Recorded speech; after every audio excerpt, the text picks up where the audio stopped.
Hello guys, welcome to my channel. ನಾನು ನಿಮ್ಮ ಗೆಳೆಯ ಚಿಂತನ್. ಎಲ್ಲ ಹೇಗಿದ್ದೀರಾ? ಎಲ್ಲ ಚೆನ್ನಾಗಿದ್ದೀರಾ ಅಂತ ಭಾವಿಸ್ತಾ ಇದ್ದೀನಿ. The wait is over guys. After 2 long years Kichcha sir ಅವರು ಮತ್ತೆ ಸ್ಕ್ರೀನಿಗೆ ಬಂದಿದ್ದಾರೆ. ಆ ಕಡೆ ಇಳಿದಾಗಿದೆ. ಸೊ ನಾನು ಇವತ್ತು ಮ್ಯಾಕ್ಸ್ ಸಿನಿಮಾ ನೋಡ್ಕೊಂಡು ಬಂದೆ. ನನಗೆ ಏನು ಇಷ್ಟ ಆಯಿತು, ಏನು ಇಷ್ಟ ಆಗಿಲ್ಲ, ಎಲ್ಲದ್ರ ಬಗ್ಗೆ ಮಾತಾಡೋಣ. ಸೊ ಕಂಪ್ಲೀಟ್ ರಿವ್ಯೂ ವಿಡಿಯೋ ಕೊಡ್ತೀನಿ. ಸೊ ಹಿಂಗೆ ಆಗ್ತಾ ಇಲ್ಲ, ಲೆಟ್ಸ್ ಗೋ.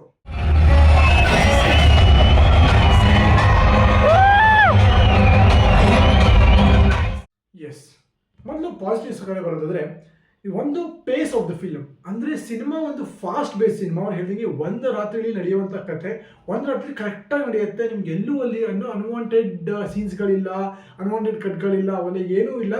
ಅಂದರೆ ಫಾಸ್ಟಾಗಿ ನಡ್ಕೊಂಡು ಹೋಗುತ್ತೆ. ನಿಮ್ಗೆ ಎಮರ್ಜೆನ್ಸಿ ಸಿಚುವೇಶನ್ ಆಗಿರೋದ್ರಿಂದ ಅದನ್ನು ಕ್ಲೀನಾಗಿ ಹ್ಯಾಂಡಲ್ ಮಾಡಿದ್ದಾರೆ. ಅದು ಸುಮ್ಮನೆ ಏನೂ ಅನ್ವಾಂಟೆಡ್ ಆಗಿ ಏನೂ ಹಾಕಿಲ್ಲ. ಆ್ಯಂಡ್ ಮತ್ತೊಂದು, ಈ ಸಿನಿಮಾದಲ್ಲಿ ಹೀರೋಯಿನ್ ಇಲ್ಲ, ಆ ಥರ ಏನೂ ಇಲ್ಲ. ಹೀರೋಯಿನ್ ಇಲ್ಲ, ಆಮೇಲೆ ಸುಮ್ಮನೆ ರೊಮ್ಯಾಂಟಿಕ್ ಸಾಂಗ್ಗಳಿಲ್ಲ. ಆ ಥರ ಹಾಕಿ ಎಲ್ಲೂ ಟೈಮ್ ವೇಸ್ಟ್ ಮಾಡಿಲ್ಲ. ಡೈರೆಕ್ಟ್ ಟು ದ ಪಾಯಿಂಟ್ ಬಂದರೆ ಹೇಳ್ಬೇಕಾದ್ರೆ ಟು ದ ಪಾಯಿಂಟ್. ಎಕ್ಸ್ಟ್ರಾ ಅಡಿಷ್ನಲ್ಲು ಹಳೆ ಬ್ಯಾಕ್ಗ್ರೌಂಡ್ ಕಥೆ ಆಗಿರ್ಬೋದು, ಅದು ಇದು ಏನೂ ತಂದಿಲ್ಲ. Direct to the point. ಆ ರಾತ್ರಿ ಏನು ನಡೆಯುತ್ತೆ ಅದನ್ನು ಮಾತ್ರ ತೋರಿಸಿರೋ ಹೊರತಾಗಿ ಅಲ್ಲಿ ಪಾಸ್ಟು, ಪ್ರೆಸೆಂಟ್, ಫ್ಯೂಚರ್ ಗೀಚರ್ ಏನೂ ತೋರಿಸಿಲ್ಲ. ಕರೆಕ್ಟಾಗಿ ಇಷ್ಟು ಬೇಕು ಪೇಸು ಹಂಗೆ ಮಾಡಿ ತೋರಿಸಿದ್ದಾರೆ. ಆ್ಯಂಡ್ ಮತ್ತೊಂದು, ಆದರೆ ಈ ರೈಟಿಂಗ್ ಅಂದರೆ ಇಂಟೆಲಿಜೆಂಟ್ ಆಗಿತ್ತು. ಅಂದರೆ ಒಂದು ರಾತ್ರಿಲಿ ಆಗಿದ್ರೆ ಕೆಲವೊಂದು ಸಲ ಅನಿಸ್ಬೋದು ಬರೀ ಒಂದು ರಾತ್ರಿಲಿ ಅವ್ರು ಕೇಳಿದ್ರು ಅಷ್ಟೆಲ್ಲ ಆರ್ಭಟ ಆಗುತ್ತೆ ಗುರು ಅಂತ ಹೇಳ್ತಾರೆ ಅಂತಾರೆ. ಯಾ, ಸಗಟ್ ಸ್ಮಾರ್ಟ್ ಆಗಿ ಬರೆದಿದ್ದಾರೆ ಅನ್ಬೋದು. ಯಾಕಂದರೆ ಅದು ಅನ್ಸುತ್ತೆ ಹಿಂಗೆ ಎಲ್ಲೂ ನಿಮಗೆ ಯಪ್ಪ ನೀವು ಹೆಂಗೆ ಮಾಡಿದ್ರು ಗುರು, ಹೆಂಗಾಗುತ್ತೆ, ಹೆಂಗೆ ಸಾಧ್ಯ ಗುರು, ಆ ಥರ ಎಲ್ಲೂ ಅನಿಸಲ್ಲ ನಿಮಗೆ. ಅಲ್ಲಿ ಕರೆಕ್ಟ್ ಒಂದು ರೀಸನ್ ಇತ್ತು. ಆ್ಯಂಡ್ ಕೆಲವೊಂದು ಲಾಜಿಕಲ್ ಆಗಿ ಮಾಡಿದ್ದಾರೆ, ಒಂದು ಸ್ಮಾರ್ಟ್ ಆಗಿ ಮಾಡಿದ್ದಾರೆ. And it's possible. ಆ ಥರ ಸ್ಮಾರ್ಟಾಗಿ ವರ್ಕ್ ಮಾಡಿ ತಲೆ ಉಪಯೋಗಿಸಿದ್ರೆ ಅಷ್ಟು ಕ್ಲೀನಾಗಿ ಹ್ಯಾಂಡಲ್ ಮಾಡ್ಬೋದು ಸಿಚುವೇಶನ್ನ. ಅದನ್ನು ಕ್ಲೀನಾಗಿ ಮಾಡಿದ್ರು ಕೂಡ ಇಲ್ಲಿ with the mass element in this film. ಮತ್ತೊಂದು ಪಾಸಿಟಿವ್ ಪಾಯಿಂಟ್ ಏನಂದರೆ ಇದರಲ್ಲಿ ಈಗ ಫೈಟ್ಸ್ ಅನ್ವಾಂಟೆಡ್ ಅನ್ನೋಫಿಜರ್ ಸುಮ್ಮನೆ ಬೇಡ ಅಂತ ಅನಿಸಿಲ್ಲ. ಯಾಕಂದರೆ ಫೈಟ್ಗೆ ಒಂದು ರೀಸನ್ ಇತ್ತು. ಯಾವಾಗಲೂ ಹಂಗೆ ಮಾಸ್ ಅಂತ ಮಾಡಿದಾಗ ಆ ಒಂದು ಮಾಸ್ ಒಂದು ಫೈಟ್ ಇರುತ್ತೆ, ಹೌದು, ಬಟ್ ಆ ಫೈಟಿಗೆ ಒಂದು ರೀಸನ್ ಇದ್ದರೆ ಇನ್ನೂ ಚೆನ್ನಾಗಿರುತ್ತೆ. ಇಲ್ಲ ನಡೀತು. ಇಲ್ಲಿ ಕೆಲವೊಂದು ಫೈಟ್ ಆಡೋಕ್ಕೆ ಸುಮ್ಮನೆ ಆಡಲ್ಲ, ಏನೋ ಸಮಯ ಕಾಲ ಕಳಿಬೇಕಿತ್ತು. ಅಲ್ಲಿ ಒಂದು 10 minutes ಅಲ್ಲಿ ಡಿಸ್ಟ್ರಾಕ್ಟ್ ಮಾಡಬೇಕಿತ್ತು. ಆ ರೀಸನ್ಗೋಸ್ಕರ ಫೈಟ್ ಮಾಡ್ತಾರೆ. There was a purpose behind it. And ಇಲ್ಲಿ ಹೇಳಬೇಕಂದ್ರೆ ಒಂದು ಹೇಳ್ದಂಗೆ ಒಂದು ಬುದ್ಧಿವಂತಿಕೆ ಉಪಯೋಗಿಸಿದ್ದಾರೆ. ಅಂದರೆ ಹೀಗೆ ಮಾಡಿ ಈ ಕಡೆ ಲೋಡ್ ಮಾಡು, ಆ ಟೈಮಲ್ಲಿ ಇಲ್ಲಿ ನೋಡ್ಕೊತೀನಿ, ಅಲ್ಲಿ ಮಾಡು, ಅದು ಮಾಡು. ಒಂದು ಕ್ಲೀನಾಗಿ ಒಂದು ಟೆಕ್ನಿಕಲ್ ಆಗಿ ಯೋಚನೆ ಮಾಡಿ ಅವ್ರು ಹ್ಯಾಂಡಲ್ ಮಾಡೋ ರೀತಿ, ಸ್ಮಾರ್ಟಾಗಿ ನೋಡೋ ರೀತಿ.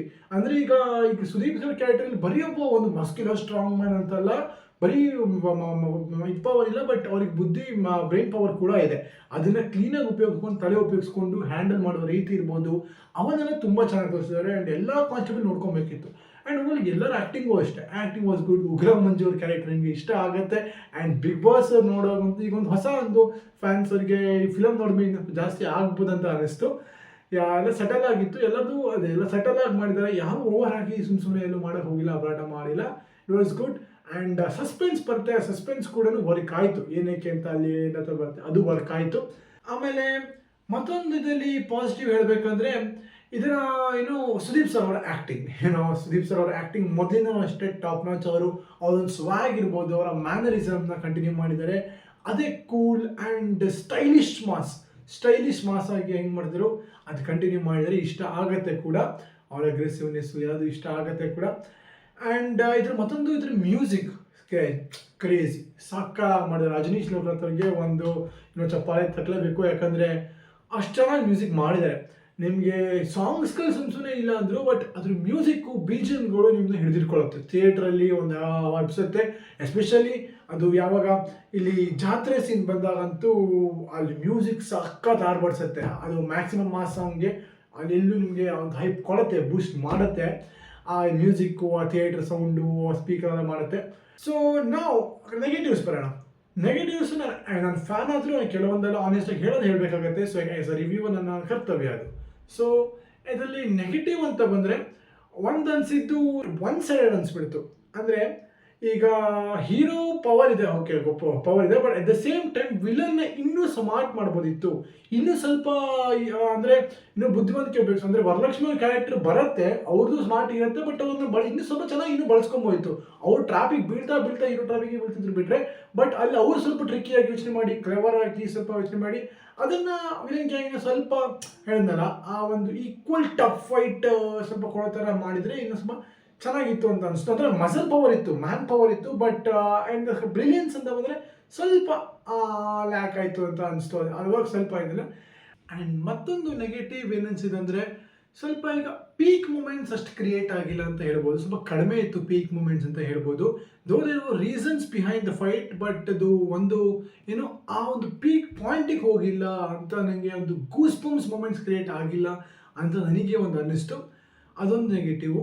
So over all it's A good watch. ನೀವು ಆರಾಮ್ಸೆ ನೀವು ಫ್ಯಾಮಿಲಿ ಜೊತೆ ಹೋಗ್ಬೋದು, ನಾನು ಕೂಡ ಫ್ಯಾಮಿಲಿ ಜೊತೆನೇ ಹೋದೆ, ಆರಾಮಾಗಿ ಹೋಗ್ಬೋದು. But only thing is that ಸ್ವಲ್ಪ ಅಬ್ಯೂಸಿವ್ ಬ್ಯಾಡ್ ವರ್ಡ್ಸ್ ಇದೆ, ಅದು ಬೇಕಿದ್ರೆ ಮಕ್ಕಳನ್ನ ಅದಷ್ಟು ಆಗಲ್ಲ, ಬಟ್ ಅದನ್ನು ಸ್ವಲ್ಪ ನೋಡ್ಕೊಳ್ಳಿ, ಬಿವೇರ್ ಆಫ್ ದಟ್. ಅದೇ ಆ್ಯಂಡ್ ಹಾರ್ಡ್ ಕೋರ್ ವೈಲೆನ್ಸ್ ಕೂಡ ಇಲ್ಲ, ನಿಮ್ಮನ್ನ ತೀರಾ ಮಕ್ಕಳನ್ನ ಕರ್ಕೊಂಡು ಹೋಗ್ಬಾರ್ದು, ಕಣ್ಮುಚ್ಚೋ ಥರ ಇದೆ, ಹಾಗಲ್ಲ ಸಿಕ್ಕಾಪಟ್ಟೆ ಹಾರ್ಡ್ ಕೋರ್ ವೈಲೆನ್ಸ್ ಇಲ್ಲ.